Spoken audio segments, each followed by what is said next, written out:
Muy buenas tardes, bienvenidos de nuevo a Negocios Televisión. Llega el momento de repaso informativo de todas las noticias, de toda la actualidad, de todas las últimas horas que, como se pueden imaginar, nos llevan además al conflicto que sigue teniendo lugar en Oriente Medio. Nos vamos hasta Israel, que ha aprobado una legislación que prohíbe el consumo sistemático de contenido terrorista. Esto se ha convertido en ley en la Knesset. Esta ley prohíbe a las personas consumir contenido terrorista siempre que la forma en que se consume el contenido indique que el individuo se identifica con las organizaciones terroristas mencionadas en la legislación, a saber, Hamás y el Estado Islámico. Cualquier persona declarada culpable de este delito puede ser condenada a una pena de prisión de 1 año. La ley establece que no es aplicable a alguien que vea dicho contenido al azar, de buena fe o por una razón legítima, incluido proporcionar información al público, prevenir de ataques terroristas o con fines de investigación. Condiciones que han aliviado las preocupaciones sobre los derechos civiles, grupos que la legislación apuntaban a que era demasiado amplia. Nos fijamos también en su primer ministro, en concreto en Benjamin Netanyahu, que según apuntan está destrozado emocionalmente tras el fallo de seguridad del 7 de octubre y que ahora está calculando mal al prepararse para tomar el control general de la seguridad de Gaza por un periodo indefinido. Esto es lo que ha dicho el ex primer ministro israelí Ehud Olmert, que apunta que Netanyahu se ha encogido, que está destruido emocionalmente. Lo da por seguro Olmert en una entrevista a Político, añadiendo que el primer ministro se ha convertido ahora en un peligro para Israel. Olmert ha enfatizado en que la prioridad de Israel debería ser negociar un final con la comunidad internacional que implique un retorno a las conversaciones sobre la creación de un Estado palestino. El ex líder israelí ha advertido contra Israel asumiendo una supervisión total de la seguridad en Gaza.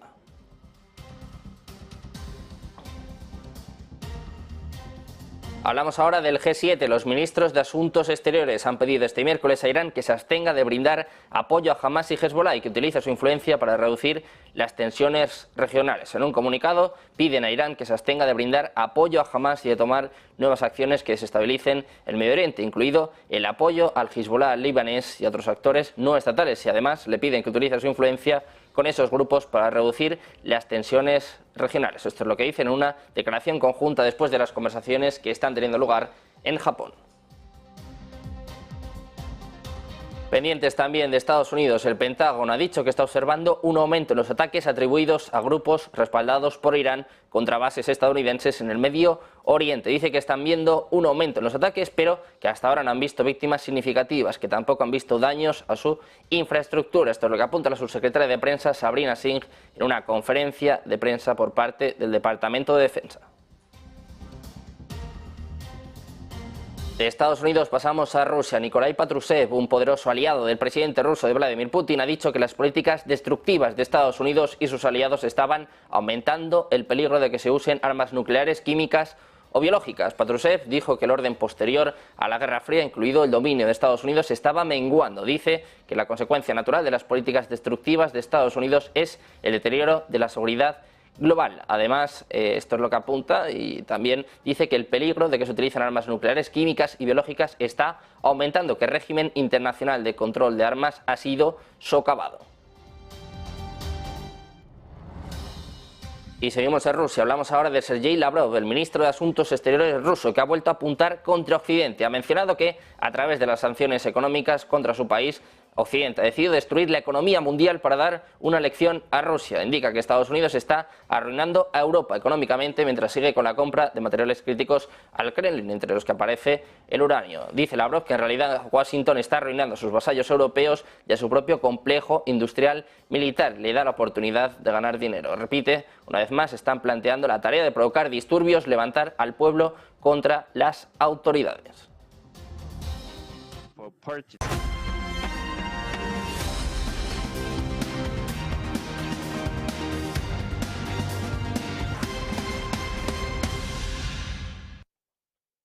Bienvenidos de nuevo a Negocios Televisión. Llega el momento de repaso informativo de todas las noticias de todas las últimas horas y llega el momento de poner además el foco en el conflicto que sigue teniendo lugar en Oriente Medio. Empezamos con Israel. La legislación que prohíbe el consumo sistemático de contenido terrorista se ha convertido en ley en la Knesset. Esta ley prohíbe a las personas consumir contenido terrorista siempre que la forma en que se consume este contenido indique que el individuo se identifica con las organizaciones terroristas mencionadas en la legislación, en concreto refiriéndose a Hamás y el Estado Islámico. Cualquier persona declarada culpable de este delito puede ser condenada a una pena de prisión de 1 año. La ley establece que no es aplicable a alguien que vea este contenido al azar, de buena fe o por una razón legítima, incluido proporcionar información al público, prevenir ataques terroristas o con fines de investigación, unas condiciones que han aliviado las preocupaciones sobre los derechos civiles con algunos grupos que pensaban que esta legislación era demasiado amplia. La ley fue aprobada como una medida temporal válida por 2 años, pero la Knesset puede prorrogarla al final de este periodo.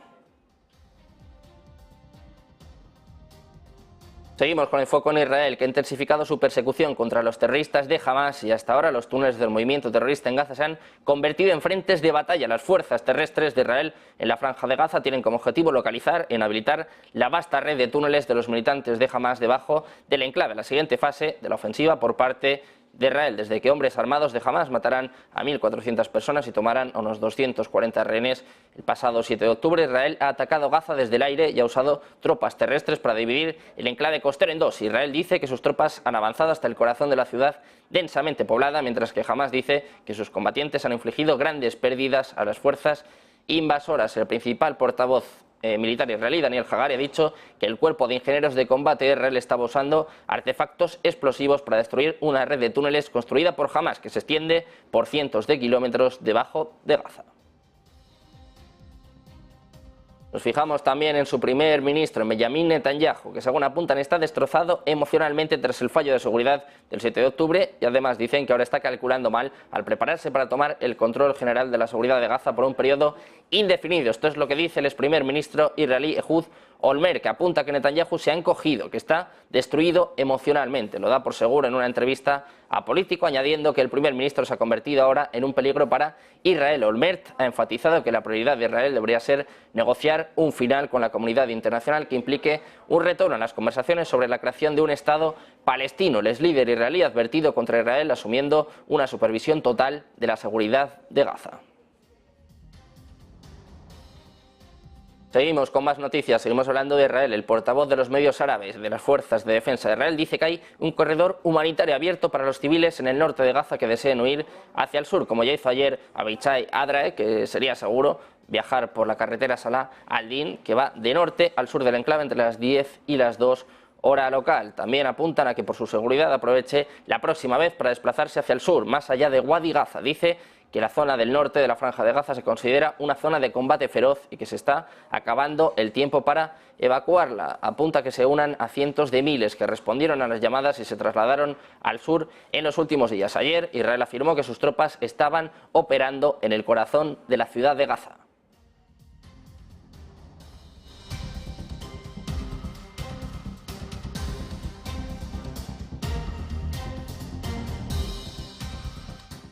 Y de Israel pasamos a Irán. El jefe de la Organización de Energía Atómica de Irán, Mohammad Eslami, ha asegurado en unos comentarios que los comentarios por parte del ministro de Patrimonio israelí, Amihai Eliyahu, sobre la opción de lanzar un ataque nuclear en la franja de Gaza equivalen a una admisión de facto de que Israel posee armas nucleares. Dice que una vez más un funcionario de Israel ha admitido poseer armas nucleares y, lo que es más importante, al amenazar al pueblo oprimido e inocente de Gaza, ha cuestionado los principios más básicos del derecho internacional y la Carta de la ONU. También ha añadido que si bien algunos países han denunciado los comentarios del ministro israelí, ya es hora de que las organizaciones internacionales, especialmente apuntando a las Naciones Unidas, mediaran su silencio y tomaran medidas firmes ante la audacia. Eslami considera los comentarios israelíes una grave amenaza a la paz y la seguridad internacionales. Y seguimos hablando de Irán, con los ministros de Asuntos Exteriores del G7 que han pedido este miércoles a Irán que se abstenga de brindar apoyo a Hamas y Hezbollah y que utilice su influencia para reducir las tensiones regionales. En un comunicado piden a Irán que se abstenga de brindar apoyo a Hamas y de tomar nuevas acciones que desestabilicen el Medio Oriente, incluido el apoyo al Hezbollah libanés y a otros actores no estatales, y que utilice su influencia con esos grupos para reducir las tensiones regionales. Esto es lo que han dicho en una declaración conjunta después de la reunión que está teniendo lugar en Japón. El secretario de Estado estadounidense Antony Blinken y los ministros de Asuntos Exteriores de Gran Bretaña, Canadá, Francia, Alemania, Japón e Italia han señalado que el G7 está trabajando intensamente para evitar que el conflicto se intensifique aún más y que se extienda más ampliamente.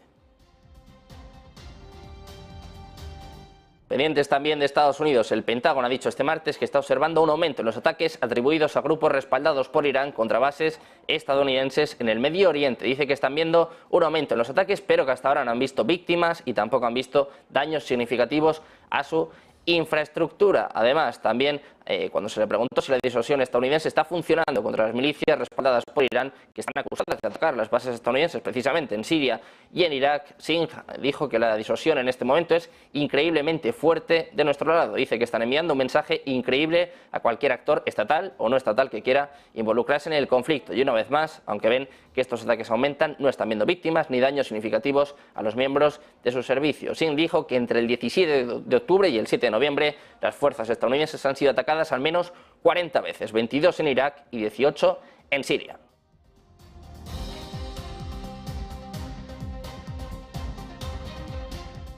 Enseguida volvemos con más noticias, más últimas horas, más actualidad. Quédense porque enseguida estamos de vuelta con la mejor información aquí en Negocios Televisión.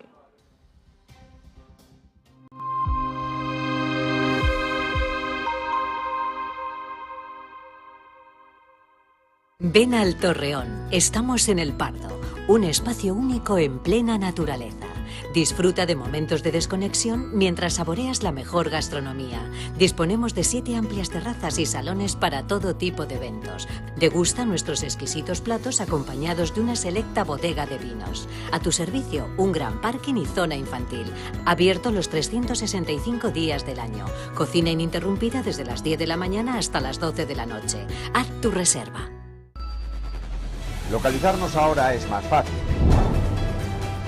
La economía a tu alcance. Empresas, inversiones, tecnología. Ya en la APP de Movistar.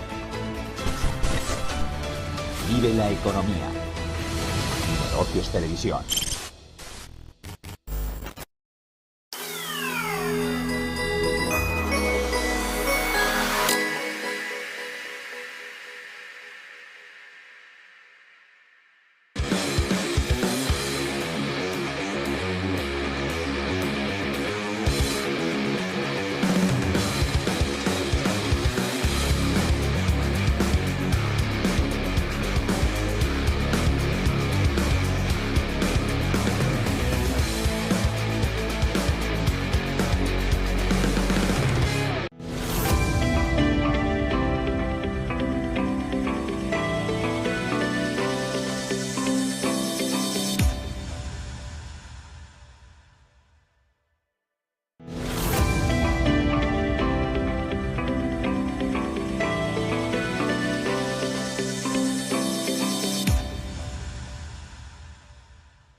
Soy Hugo Ferrer y durante el año 2022 logré identificar el inicio del mercado bajista gracias a los indicadores que sigo y a una estrategia sólida. Unos dicen que para invertir en bolsa hay que predecir el futuro. Otros dicen que predecir el futuro es imposible y que lo mejor es seguir ciegamente al mercado. Ninguno de los dos está en lo cierto.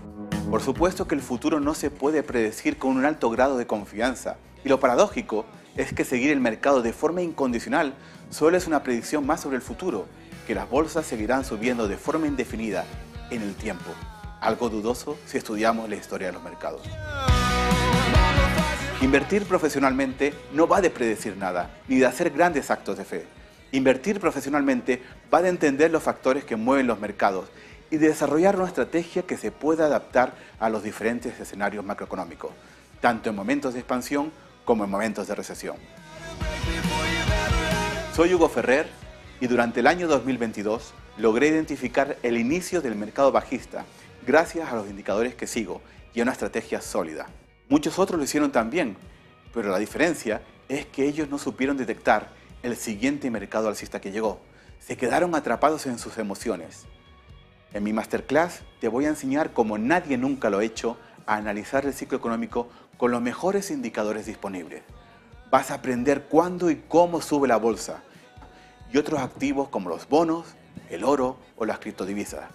Y lo más importante, Con todo ese conocimiento te voy a enseñar cómo estructurar una estrategia racional y sistemática de inversión, con la que obtener grandes resultados sin tener que predecir el futuro. Invertir con eficacia y gestionar los riesgos del ciclo económico supone que tiene que haber una planificación previa para aumentar y reducir la exposición a los diferentes activos de inversión.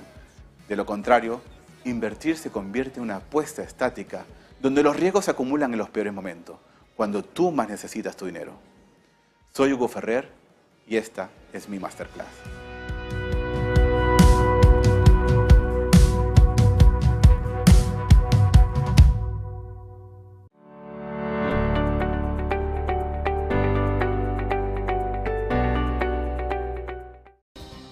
Ya estamos de vuelta en Negocios Televisión, seguimos pendientes de la actualidad de las últimas horas, que en este caso nos llevan a Estados Unidos, al presidente de los Estados Unidos, Joe Biden, que ha confirmado que ha pedido al primer ministro israelí, Benjamin Netanyahu, una pausa de la ofensiva en la Franja de Gaza durante la llamada que ambos líderes mantuvieron el lunes. Preguntado por la prensa durante un evento en Washington, Biden confirmó que hizo esta petición al primer ministro, pero no detalló cuál fue la respuesta de Netanyahu. Biden y Netanyahu, como les decimos, sostuvieron el lunes una llamada en la que, según un comunicado de la Casa Blanca, discutieron la opción de que haya pausas tácticas para facilitar la salida segura de los civiles en las áreas de combate, asegurar la entrada de asistencia y facilitar una potencial liberación de los rehenes. Estados Unidos, que ha expresado su apoyo inquebrantable a Israel en la nueva guerra de Gaza, ha evitado pedir un alto el fuego generalizado en los combates y ha abogado por pausas temporales de los combates en ciertas áreas del enclave para permitir que fluya la ayuda humanitaria. De hecho, la administración de Biden sostiene que un alto el fuego solo beneficiaría a Hamás, dado que le permitiría rearmarse para volver a atacar a Israel.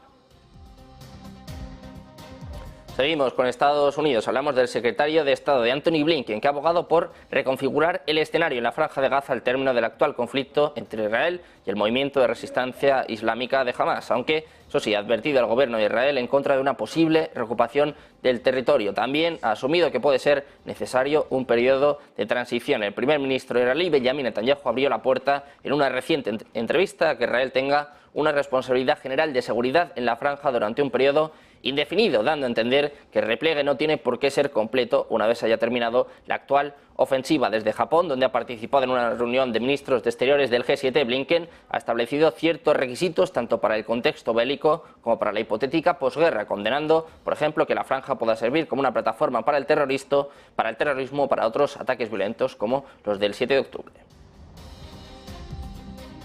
Seguimos pendientes del G7. Los ministros de Exteriores del G7 hoy han hecho un llamamiento en favor de una pausa humanitaria en Gaza para facilitar la creación de un corredor seguro que permita la entrada inmediata de ayuda, y además pidieron hacer lo posible para evitar una escalada y expansión del conflicto palestino-israelí. El G7 condenó además los ataques terroristas del grupo islamista de Hamás y de otros grupos, tal y como dijo la canciller japonesa Yoko Kamikawa. Según ella, los cancilleres del G7 pidieron la liberación inmediata de los rehenes, llamaron a respetar las leyes internacionales y se comprometieron a involucrarse en la búsqueda de una solución duradera y estable en Gaza para lograr una paz. Destacan además la necesidad de adoptar medidas urgentes para abordar el deterioro de la crisis humanitaria en Gaza. Dice que todas las partes deben permitir la ayuda humanitaria sin obstáculos para los civiles, incluidos alimentos, agua, atención médica, combustibles y alojamiento y acceso para los trabajadores humanitarios. Precisamente hablando del G7, Japón y Estados Unidos han subrayado que van a trabajar para lograr estas pausas humanitarias en la guerra de Israel contra Hamás antes de la reunión que les acabamos de comentar del Grupo de los 7 en Tokio. El secretario de Estado de los Estados Unidos, Antony Blinken, y la ministra de Asuntos Exteriores han acordado sobre el tema en una reunión bilateral celebrada en Tokio a última hora del martes. Se espera que el conflicto en Gaza encabece la agenda de la reunión del G7 del miércoles, que se produce después de la gira relámpago del secretario de Estados Unidos, de Antony Blinken, por Oriente Medio. Sus llamados a detener los combates para permitir la entrega de artículos de primera necesidad se encontraron con más ataques aéreos y terrestres por parte de Israel y la frustración de Jordania, que pidió un alto el fuego total. Seguimos con el foco puesto en Gaza. El Ministerio de Salud, liderado por Hamás, dice que el número de personas muertas en Gaza desde el inicio de la guerra ha aumentado a 10.569 personas. Esto supondría un aumento de 241 con respecto al total de 10.328 muertes que se informaron en el día de ayer. De ellos apunta que 4.324 serían niños y otros 24.657 están heridos. Las últimas cifras de una agencia de la ONU indican que más de 700.000 personas han sido desplazadas en Gaza desde el 7 de octubre.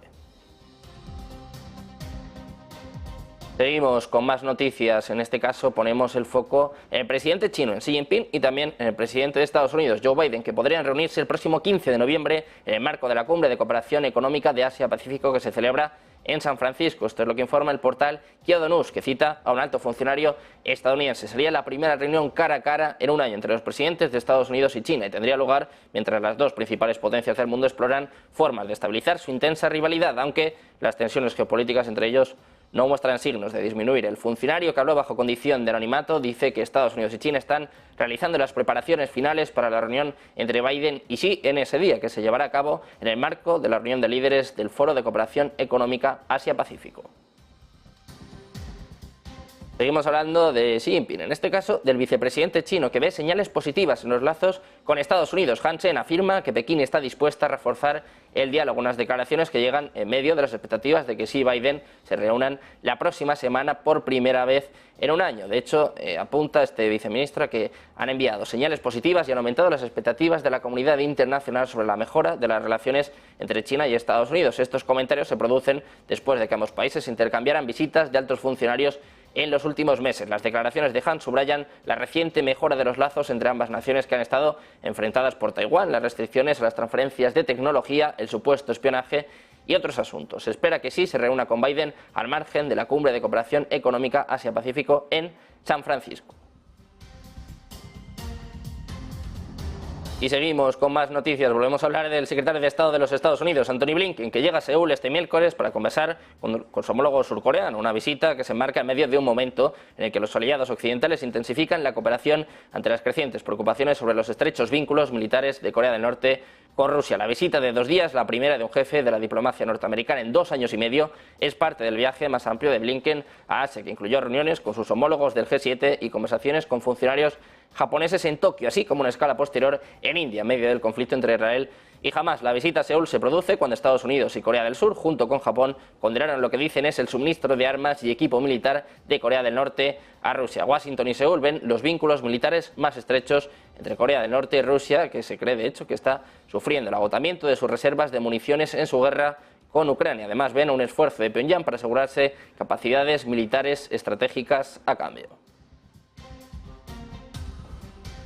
Y precisamente hablamos de Rusia, de Nikolai Patrushev, un poderoso aliado del presidente ruso, de Vladimir Putin, que ha dicho este miércoles que las políticas destructivas de Estados Unidos y sus aliados estaban aumentando el peligro de que se usen armas nucleares, químicas o biológicas. Dice que el conflicto con Ucrania ha provocado la confrontación más grave entre Moscú y Occidente desde la crisis de los misiles cubanos de 1962 y la arquitectura de control de armas posterior a la Guerra Fría se ha desmoronado. Occidente dice que la guerra en Ucrania es una apropiación de tierras al estilo imperial ruso. Por su parte, el Kremlin dice que el conflicto es parte de una lucha más amplia con un Occidente en decadencia al que acusa de sembrar el caos en todo el mundo para tratar de mantener su posición de dominio. Patrushev dijo que el orden posterior a la Guerra Fría, incluido el dominio de Estados Unidos, estaba menguando y dice que la consecuencia natural de las políticas destructivas de Estados Unidos es el deterioro de la seguridad global. Además, también añade que el peligro de que se utilicen armas nucleares, químicas y biológicas está aumentando. Dice que el régimen internacional de control de armas ha sido socavado.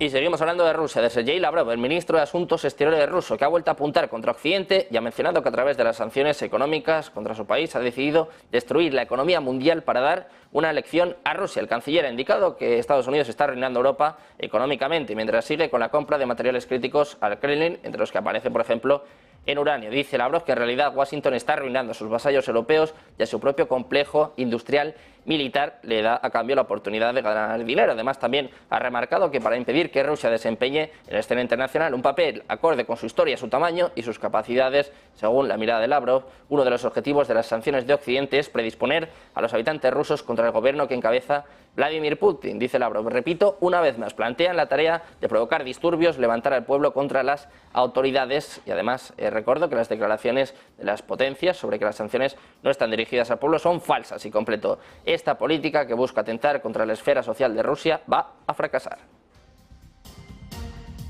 Y seguimos hablando de Rusia, seguimos hablando de Sergei Lavrov, que también ha dicho este miércoles que los intentos de las Naciones Unidas de reactivar la iniciativa de cereales del Mar Negro todavía no estaban dando resultado. Rusia se retiró en julio de este acuerdo que había permitido a Ucrania exportar cereales de forma segura desde sus puertos del Mar Negro a pesar de la guerra. Desde entonces ha atacado con frecuencia los puertos y las instalaciones de almacenamiento de Ucrania, y Kiev dice que cientos de miles de toneladas de cereales han sido destruidas. Por su parte, Rusia dice que abandonó el acuerdo porque este acuerdo no estaba entregando granos a los países más pobres y porque todavía enfrenta barreras a sus propias exportaciones de granos y fertilizantes. Hablamos ahora de Bruselas, de la Comisión Europea, que ha recomendado iniciar negociaciones de adhesión a la Unión Europea con Ucrania, mientras que también ha recomendado iniciar conversaciones con Moldavia, una vez que cumpla las condiciones finales. A Georgia, añadió la Comisión, en una declaración del 8 de noviembre, se le recomendó que se le concediera el estatus de candidato formal siempre que cumpla las condiciones restantes establecidas por el bloque. Escuchamos precisamente a la presidenta de la Comisión Europea, escuchamos a Ursula von der Leyen. Y desde luego hablamos de un paso de gigante que tomamos aquí y ahora. Como digo, esperamos la decisión, o mejor dicho, no esperamos la decisión final de la adhesión, decisión política, sino que ya abrimos las puertas de la prosperidad económica mediante esa unión al mercado único. Von der Leyen, que dice que han adoptado su paquete de ampliación 2023, recomendando abrir negociaciones con Ucrania y Moldavia, otorgar el estatus de candidato a Georgia y abrir negociaciones de adhesión con Bosnia-Herzegovina una vez que se alcance el grado necesario de cumplimiento. Enseguida estamos de vuelta con más noticias, con más últimas horas, con más actualidad. Quédense porque además enseguida volvemos con el mejor análisis aquí en su casa, en Negocios Televisión.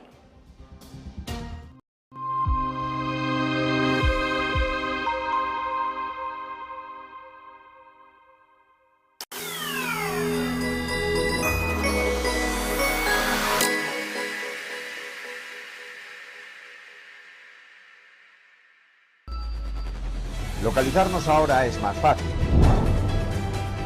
La economía a tu alcance.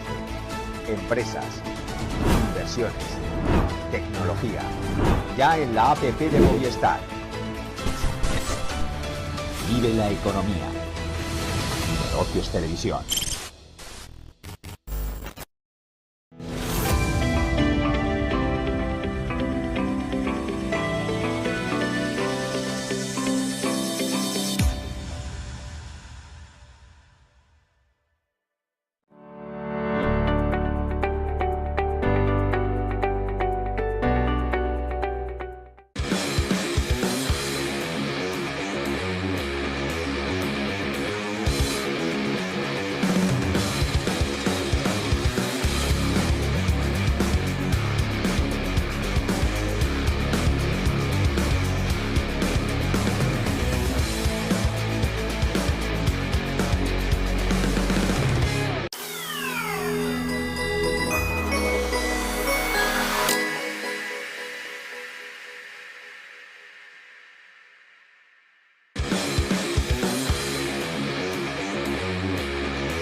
Soy Hugo Ferrer y durante el año 2022 logré identificar el inicio del mercado bajista gracias a los indicadores que sigo y a una estrategia sólida.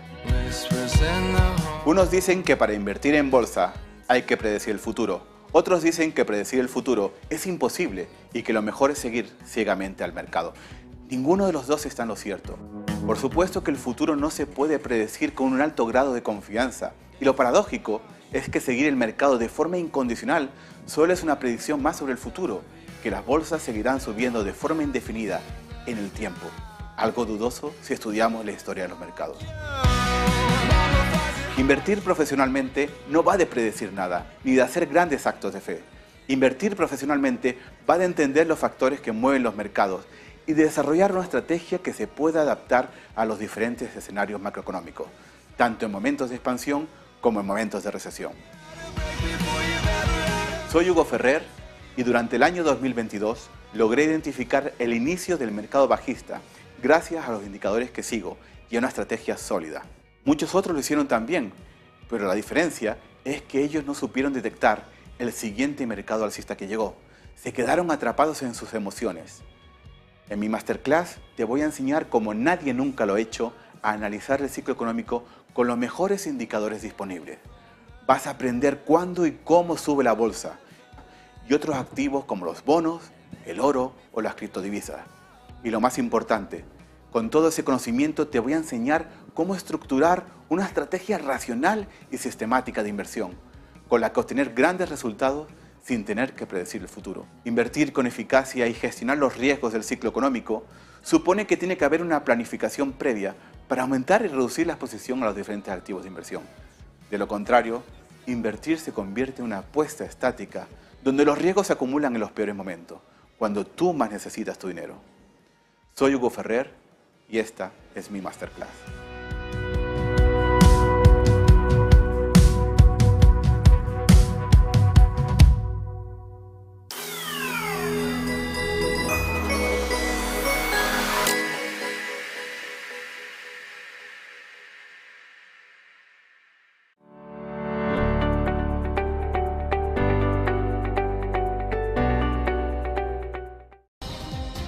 Estamos de vuelta en Negocios Televisión, pendientes de la actualidad de las últimas horas, que en este caso nos llevan a hablar de los BRICS. En medio de los esfuerzos intensificados de desdolarización del bloque de los BRICS, la alianza podría adoptar una moneda digital del Banco Central como una alternativa al veloz occidental encabezado por China, los Emiratos Árabes Unidos y otros. La alianza económica ha adoptado las finanzas digitales en los últimos meses, junto con la implementación del BRICS-PI basado en blockchain. El uso del yuan digital ha aumentado. Posteriormente, el bloque podría inclinarse hacia los activos digitales para inspirar una revolución financiera alejada del dólar estadounidense. Específicamente, los BRICS podrían liderar la alternativa CBDC al sistema de pago occidental SWIFT. Además, un proyecto clave, el mBridge, está encabezado por China y los Emiratos Árabes Unidos, ambos países BRICS. Además, el proyecto podría estar sentando las bases para un rápido desarrollo en el ámbito de las finanzas digitales internacionales. Pasamos a hablar de la Reserva Federal. Estamos a poco más de media hora de escuchar a Jerome Powell, pero este martes hemos podido atender el discurso de varios miembros de la Reserva Federal que, tal y como se esperaba, han rebajado las expectativas de que nos encontremos al final del ciclo de subidas. Unos mensajes preparatorios para cuando este miércoles escuchemos al presidente de la Reserva Federal, con una alta probabilidad de que endurezca el tono y que pueda dar una respuesta agresiva a la reciente flexibilización de las condiciones financieras. La gobernadora de la Reserva Federal, Michelle Bowman, estuvo entre las voces que en las últimas horas ha recordado que las subidas de tipos siguen sobre la mesa y además recordaba a los participantes del mercado que las apuestas a que la Fed no volvería a subir las tasas eran prematuras. De nuevo, la advertencia de que todo dependerá si los datos entrantes indican que el progreso en materia de inflación se ha estancado o es insuficiente para llevar a la inflación al 2% de manera oportuna. Hablamos también del Fondo Monetario Internacional, que ha publicado un informe con sus perspectivas sobre España. El organismo internacional advierte de un escenario con un aterrizaje suave, con una inflación disminuyendo gradualmente, en el que se necesitan tipos altos. Según sus previsiones, el crecimiento del PIB se va a desacelerar al 1,3% en 2023. Solo puede esperar una ligera mejora hasta el 1,5% en 2024. Advierte, sin embargo, que volver los precios al consumidor a niveles normales después de que se dispararan tras el ataque de Rusia a Ucrania y desencadenaran las alzas de tasas más pronunciadas de la era del euro podría llevar varios años. El aumento de los salarios presenta riesgos alcistas clave para las perspectivas de inflación. Hablamos también de la Comisión Europea, que ha instado al gobierno de Pedro Sánchez a publicar cuanto antes la lista de los 100 principales beneficiarios de los fondos Next Generation. España es uno de los 4 Estados miembros, junto con Francia, Irlanda y Luxemburgo, que todavía incumple esta obligación legal, cuyo objetivo es reforzar la transparencia sobre los perceptores finales de las subvenciones europeas. Los otros 23 países de la Unión Europea ya han facilitado sus listas. La obligación de publicar esta lista de los 100 principales beneficiarios de las ayudas Next Generation fue introducida a petición del Parlamento Europeo en la última reforma del Reglamento de Fondo de Recuperación, aprobada a finales de 2022. España es el segundo mayor receptor de las ayudas, solo por detrás de Italia, y la presidenta del Comité de Control Presupuestario de la Eurocámara, Mónica Hohlheimer, se ha quejado reiteradamente de desconocer el destino final del dinero europeo.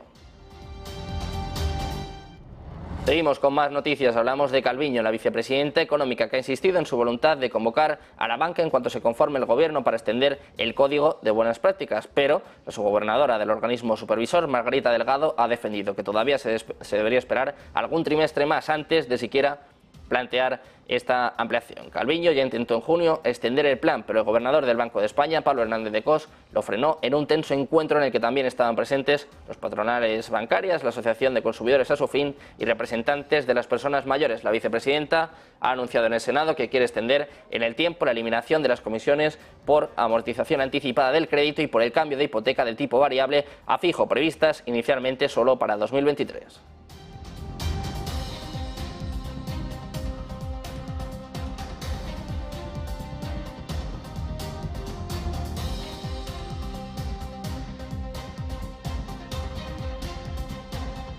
Después de este repaso de todas las noticias, de toda la